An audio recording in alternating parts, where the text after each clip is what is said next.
Bienvenue, l'invité de TV5 Monde pour cette semaine spéciale 50 ans après l'indépendance algérienne. Alger la Blanche, la Casbah, évidemment, on ne peut pas penser à Alger sans penser à cette Casbah. Ouria Bouried, vous êtes la présidente de l'association Sauvons la Casbah, vous avez été aussi députée FLN.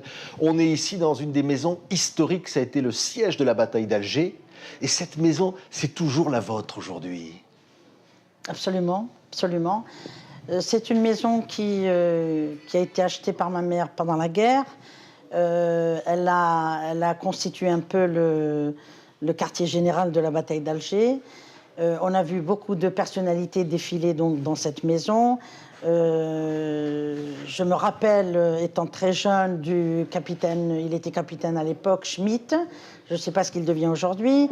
Il y a eu donc Bijard. Enfin, on a vu beaucoup... Parce qu'il s'est passé des choses terribles ici. Ah oui, même, oui. là où nous Non, sommes. on a eu les militaires qui avaient occupé pratiquement la terrasse pendant plusieurs jours.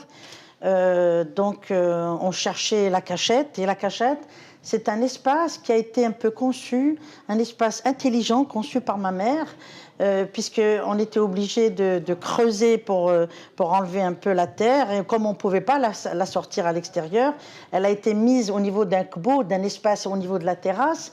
Et c'est là que ma mère donc, a réalisé la cachette qui a abrité la bataille d'Alger. Elle a été arrêtée ici même, on voit son portrait derrière vous ici, c'est très émouvant. 50 ans après de se trouver ici, Ouria Bouried. Oui, alors ma mère, bien sûr, était militante de la première heure. Quand elle a perdu mon père, elle avait 24 ans et 5 enfants. Mon père mort très jeune aussi. Et elle a pris donc les armes à cet âge-là et elle n'a pas cessé de militer. C'est une femme qui a été très courageuse. Elle a été arrêtée. Et nous étions seuls, donc livrés un peu à nous-mêmes. Grâce aux voisins et donc un peu à la famille, on a pu être gardés, mais on n'a pas quitté cette maison. Et donc ma mère a été arrêtée.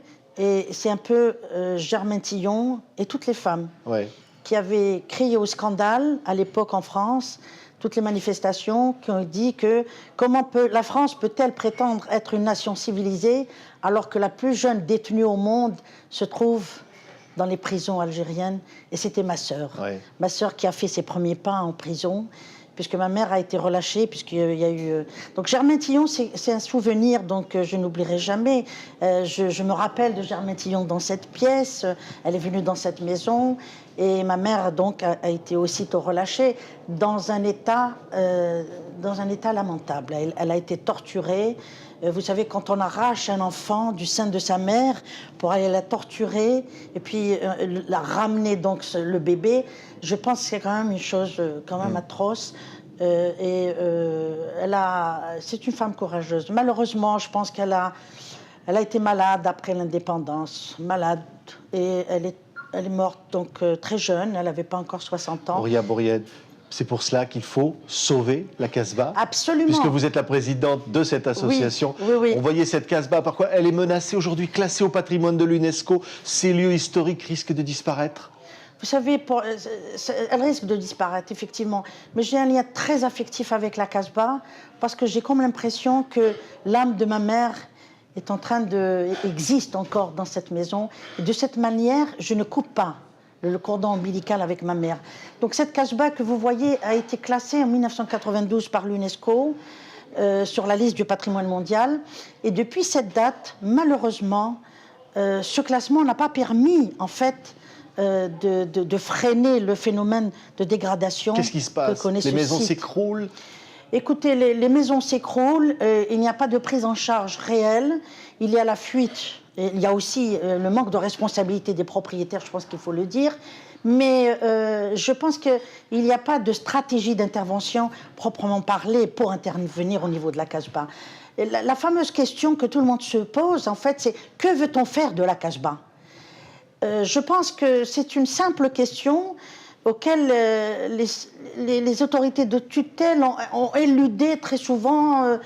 Mais je pense que si on avait tout simplement pu déterminer un peu l'orientation que devrait avoir la Casbah, je suis sûre qu'on n'en serait pas là aujourd'hui. Mais enfin, il n'est jamais trop tard. Je pense qu'on peut quand même... Cependant, la Casbah actuellement se meurt en silence. Et ça, nous sommes un peu impuissants devant ce phénomène. Si je vous disais que l'État algérien a pratiquement mis à la disposition de la Casbah pour le relogement, pas plus, pas moins de 10 000 logements, sans qu'il y ait un effet positif sur le site. C'est quand même dramatique. Autant de moyens mis à la disposition de cette Casbah. Et aujourd'hui, je vous dis sans risque d'erreur, je vous dis que les citoyens de la Casbah attendent tous un relogement. Ils veulent un relogement.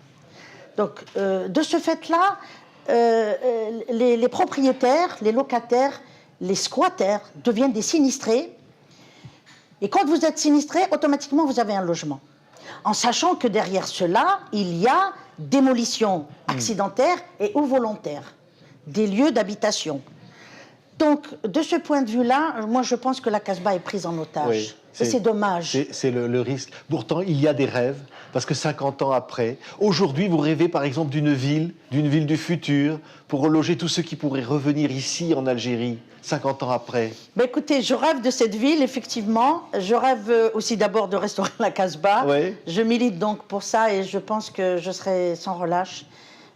En tant qu'architecte urbaniste, c'est vrai, j'ai pensé à une ville où on pourrait accueillir nos compatriotes parce qu'on est un peu fatigué de voir un peu les gens maltraités, combien même donc notre communauté, qu'elle soit algérienne, marocaine ou tunisienne, perce quand même, mais il y a toujours donc ce problème. Vous savez, quand vous voyez actuellement des gens en train de faire la campagne sur le dos de nos immigrés, ça fait quand même de la peine. En France, aujourd'hui, c'est ça? En France, oui. Moi, je rêve d'une ville où, bien sûr, il ferait bon vivre, où les gens reviendraient, il y aurait du travail. D'ailleurs, j'encourage vivement nos jeunes à revenir parce qu'il y a énormément de choses à faire. Revenir en Algérie. Revenir en Algérie, oui. Investir en Algérie.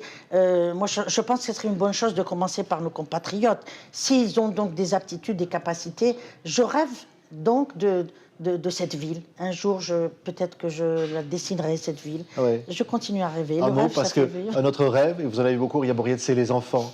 Une cité de l'enfance. Et ça, c'est peut-être le plus beau rêve d'avenir. Écoutez, je ne veux pas trop en parler parce que je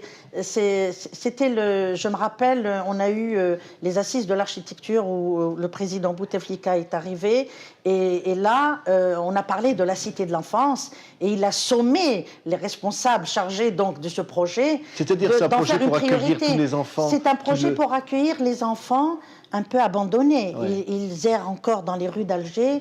Ça, je pense, c'est une chose qu'on peut régler, puisqu'il y a une très grande volonté de la plus haute autorité du pays. Donc, c'est un projet qui traîne, alors que la Cité de l'Enfance, c'est dans un espace extraordinaire, avec un village africain, avec des espaces... C'est la confiance dans l'avenir. Ce message est passé ici. Nous étions dans ce lieu historique, une semaine spéciale sur l'invité de TV5 Monde pour 50 ans après, célébrer cette Algérie que nous aimons. Merci d'avoir été avec nous. C'est moi qui vous remercie.